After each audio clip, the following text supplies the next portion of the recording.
Hey everyone, we did this like a week and a half ago, and it was fun. And we said we'd probably do it again. So here we are. We're gonna have some coffee with Dunge. I'm Jason Weigandt. Ryan Dungey's here. You got your coffee, bro. Yeah, Your yeah. coffee, yeah, Cheers. yeah. Exactly. That's right. And I'm gonna say like this is real. We were gonna do this at like 9 o'clock your time, and you're like, no, I want to do it at 7:15 my time. So you truly are a morning person and a coffee person. Yeah, when I'm having my coffee and gotta start it right. Okay. Look, we could easily just talk about Supercross and the points and all that, which we'll probably do many times. But I happened to race over the weekend at a GNCC, and my kid rode, and I'm like, stand up more and do this more and do that more. Like I'm really analyzing how he's riding. And it's funny, guys at your level, you never really talk about that stuff. And then it's like the day you're done, all these guys start riding schools. And I'm like, oh, there was all this knowledge that they had Yeah. the whole time. So let me start with this. If you watch, say, a video of yourself from 2008, and then you watch a video of yourself from like 5 years later, are there things that you see and you're like, oh yeah, I've changed this, I've changed that? Were there active things with like riding technique that you were like improving, changing, working on? Yeah, of course. I think when I look back early in my career, my technique was really bad. I mean, my elbows were down, I was hunched. I think as I progressed and got stronger physically, I can, bring all that back. But for sure today I noticed a lot of there's things that I looked at, when I was racing versus even today. And I mean, there's a lot of guys that I felt in my day, corner speed was okay. Now, a lot of the top guys, their corner speed is a lot faster. They have it dialed in. They carry more momentum through the corner. So definitely things that I'm seeing the progression of from my time till now. Just, I mean, a matter of a couple of years. Wow. A lot of guys are getting better. And Wow. And how much, you might not be able to answer this. The bikes, you would assume bikes keep improving a little bit, a little bit, a little bit.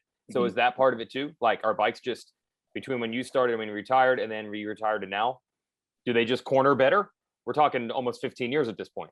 Well, a little bit. I think, setup definitely evolves year after year. You think you can't get much better, but Yeah. they find ways to get better for sure. So I think between bike setup and then, just guys trying to analyze and figure out how to improve speed. I mean, if you take you can get better through the rhythm sections. The whoops is a big point on the track where you can lose or gain a lot of time.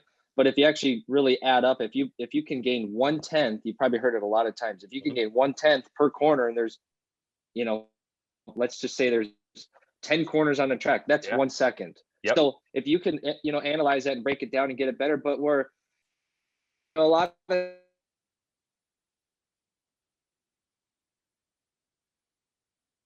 I was thinking about the days like come in really hard, hit the brakes. And that's never been my mentality. But if you can give up a little bit coming into the corner and not upset the suspension, because when you come into a corner and you're on the brakes and then you're hard on the gas, sorry if my internet connection's bad. It is.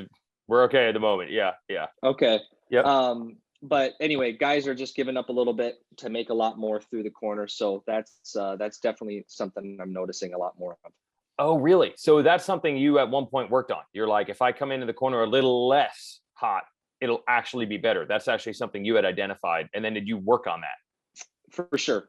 If you can give up a little bit more, it's not the guy who comes in the hardest. It's the guy who goes, it's not the guy who comes in the hardest to the turn. It's the guy who goes the fastest through the whole turn. So for sure, it's something I always work, but I don't think a lot of other guys try to apply themselves. Man, my internet. Sorry for my internet, guys. We're making it work. We're barely hanging in there. So, okay. So you identify this as something you need to do or do better or something you do well. Did you actually not do laps, but did you just work on it? Did you just do a certain corner or two corners or have a corner track? Like, how do you actually practice that? I think just be mindful of it. I mean, it's something you can break down sections. You can do it through sections. Yeah. It's but when you're in the moto, when you're doing a 20 lap moto or a 20 minute now, it's just something you got to be mindful and do and apply. So as long as you're thinking about it and applying yourself and actually working on it, you're going to improve on it. But if you're just out there trying to come in hot, in and out of the corner, then it's like you're creating bad habits. Habits is a good word to use, right? Because my assumption is that you want to practice it so much that when you're in the heat of battle, you don't have to actually like tell yourself. Or are there certain things where you actually did, even in a race, have to remind yourself, tell yourself, or is technique when you're racing completely autopilot? Well, for sure, when you're racing it, you're not thinking about technique. You're not thinking, but for sure, there is a point where you're in your head. Okay, remember how you execute this corner. Remember that when you roll through the middle of the turn, you gain that much time. Like what you saw at the practice track when you saw the stopwatch, it was clearly faster. Yep. Apply that. So there is a level of thinking. Oh, but it's a lot more. When you're racing, it's more instinct.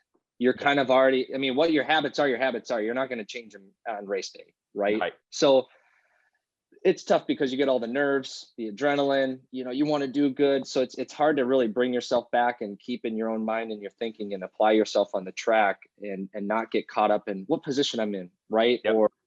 Or if I'm, what are my lap times? You really got to reel yourself in and basically execute and apply yourself. It's hard, but it's the way.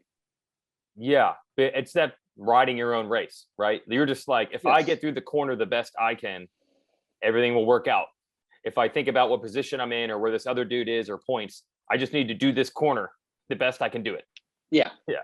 Exactly. Yep. Yeah. And you hit it on the nail. And it's easy when you get a start because like, okay, I'm good, right? But when you're buried in the pack a little bit and you're trying to come through the pack, it's also hard to apply yourself because you're trying to pass guys. So it's such a delicate balance. But if you can be, you said something about if your mind's on the championship, if you're thinking about points while you're out there on the track. If you really think about it, your mind's not 100% fully in the moment because you're thinking about something else. But if you can 100% be there and executing, it sounds crazy, but you get more out of yourself, which you get more out of the track, which, hey, your lap times comes down a little bit. So it sounds like really basic and simple, but the fact is your mind's always wandering. And if you can just keep it right here, right there, right then and there, you get more from yourself. So, yeah. Hey, we hear all the time that some guys are great, in practice during the week, and they can't replicate that in a race. And it's usually we think, well, that means they get nervous or it's pressure or whatever. But I would assume that's actually one of the factors too. Can you, when you're just practicing on Tuesday, you're thinking about nothing but riding. Can you stay in that zone? Like getting distracted by racing things, the competition, the points, position you're in, blocking that out, I would think would be a huge factor. Yes. Yeah. That's that's mental now, right? Like you showed clearly on Tuesday, you were the practice king. What's happening over here that you're not, but that's the thing. That's the, as well as being, you got to have the talent and the gift to do what we're doing and the ability, but you also have to have the mental side to be able to like, hey, like not block out the noise. There is a lot of noise. You got the crowd, you got the gate, you got the other riders. There's so many things that that's a problem that I had early on in my career. You start trying to think of things or trying to control things that you can't control. I can't control the rider over here. Yeah. I want to get to the first turn more than, but I can't control what anything does, but you try to control those factors. And that's where you create a lot of stress. And that's where you ultimately on the track, you also lose the performance side because your mind's everywhere else and you're riding tight and you're not riding loose like you would at the practice track. So, well, what makes it harder is like this evil thing. So you're saying the corner technique is actually don't rush it. So I've got to think the problem is when you're in a race, you're trying to catch a guy or hold a guy off. The very first instinct is to try to ride harder, which is actually worse. So that's like a real conundrum. Right. I think the best way to think about it is like, okay, everybody throws in a hot lap because it's all about time and practice. Yeah. Yep. So think about, think about the guy who's like, oh, I want to get that lap time. And it's so hard to like, just give up a little bit coming into the corner. It's so hard to just like, cause you want to try harder and you want to get that faster lap time, but you have to have the confidence in yourself and in your ability to, all right, I can give up a little here to make more. So. Now, look, dude, the story always was that Roger DeCoster hired you for corner speed. That was always the hilarious tale we always heard. Like you rode one day at Glen Helen and the corner speed. I don't even know if that's true. That's just what we always heard. It's pretty sad, yeah.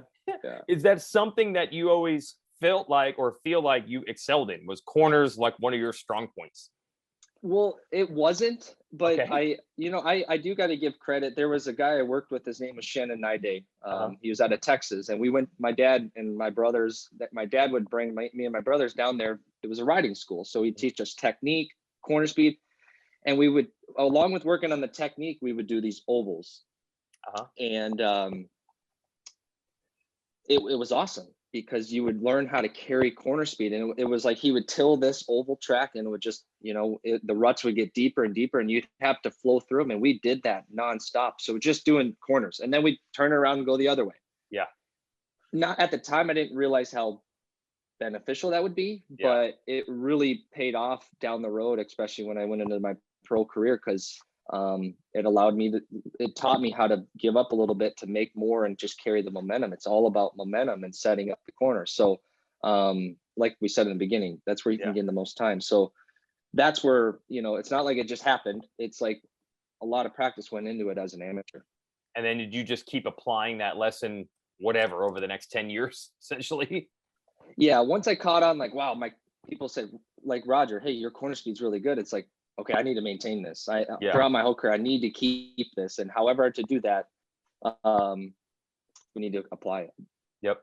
Now, I was thinking, I'm watching these guys, and I've heard this term that they're using at the races now. It was actually Buddy Antonez, who's a riding coach. Fast feet. It's like, take that leg off, get it by the front wheel, and then as soon as you're done executing that mid-corner, get it back on the peg. Get it back on the peg for when you're accelerating out. I feel like I've noticed guys dragging the leg less, dabbing the leg less. You don't necessarily notice that, or you think it might just be track dependent, tackiness, things like that? Well, if it is tackier, you can get your feet on the pegs quicker for sure. Yeah. Slippery conditions, you're always making sure you can catch yourself if you can. But I think it's a good point you bring up because if you can get your feet on the pegs when you're done, get your feet on the pegs, of course. Yeah. I think one thing, and I didn't learn this for a long time. One thing I had my leg down and it would dab the ground and it would upset my bike actually. So I would let my foot dab the ground, and when it would do that, it would upset the bike and I'd ruin my corner. And I didn't catch on to that for a long time. It was actually Carlos, like we laughed last time, my mechanic, but my good friend Carlos, he showed me, like, you dab your leg and it upsets the whole bike. And I'm like, oh, like it does. So wow. That's something you don't realize just by touching your leg on the ground or dabbing your foot through a corner, like it upsets the whole corner and you don't execute. So if you can keep that leg up as well, you'll be in a much better position. Dunge, you were like well in your career winning Supercross titles and all this stuff before you heard this. It was like 2013, 2012, 2013 when he brought it to my attention. I was like, wow. And I think I just got lazy over time too. Like usually, my foot would ride higher, but sometimes it's lack of confidence. You don't trust the front or something that I just, let it hang down there a little too low. And that's the way it goes. So. Well, look, everybody's always trying to make their bikes corner better. So like I said, if a biker is getting that 1 or 2%, maybe a little bit better with, say, front end grip, and then we take that by 10 or 15 years, does it get to the point where the guys can trust it more than maybe you could have in 2010, say, something like that? I mean, I think regardless, if you can push it more. I mean, as the bike evolves, as the track bikes get better, the more grip they get out of them and all that. I mean, you're still going to push and push to a limit, right? Okay. Yeah. You know what I mean? Yeah. You're going to try to get more and more and more. That's just, I mean, we're trying to go faster. All the guys are that is, but,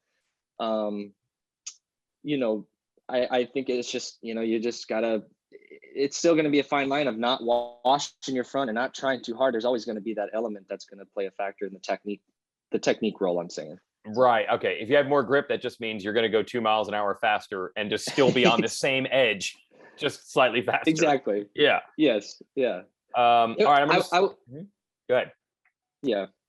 No, there was another thing I was going to say is just back in this was Supercross. It's easy to apply this in outdoors, but Supercross is tough because you got the bulls and you think like, oh, I can just rip this thing. But it was actually Ricky who, I don't know where he learned this or if he learned it from the car racing or if he applied it himself, but he's like, dude, you try too hard in the middle of the corner. And I'm like, yeah, you're, and then so he's like, just roll through the middle. And then when I did that, dude, my lap time came down like a second at the practice track. It was crazy. So talk about technique and, just roll through the middle, not trying too hard, Anyway, it's just for a rider, it's kind of fascinating because if you can drop time, it's, it's tense these days. So if you can find that, it's amazing.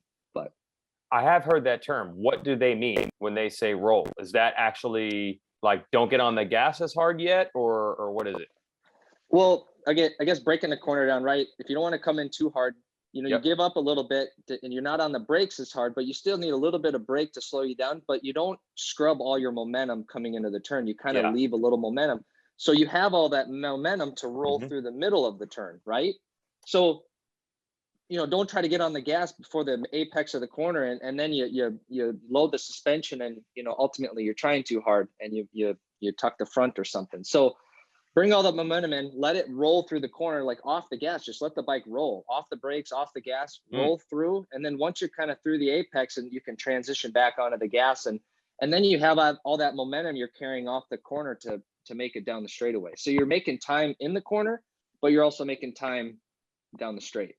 I actually have heard some of the coach guys, and you might not even know this, refer to it as like a Dunge technique of like less brake, less gas. I don't even know if you know that people were thinking that when you were kind of 15, 16, 17 on top, people were like, well, what is this guy doing right? So that kind of became, I almost feel like your trademark to insiders. Less gas, less brake. Don't hammer either one of them and don't upset the bike. Right. Momentum's your friend. If we see it all the time. If a guy, he looks like he's going so fast, right? He's trying so hard. He's on the gas, he's off the gas, he's on the brake. It's like, wow, that guy's going fast. And then you see a guy who looks like he's barely trying, like he's coasting. Yeah. And his lap time's faster. Yep. And when you overlay him, you got dartfish these days, you can overlay him and you're like, this is crazy. Like we thought this guy was going so fast and you're a second faster. It's super interesting. That's the part I always enjoyed, like the breaking down and the data and the learning and understanding and the overlays. It made me more confident when it came time to go racing because it's like I saw it firsthand. That wasn't faster. So I could eliminate that. I could eliminate that part and just focus on other things. All right. I'm glad to know you really like that part because that's the stuff we're going to focus on here because I don't feel like we've heard you really talk about these topics, not this in depth. I don't feel. Yeah. And it's cool.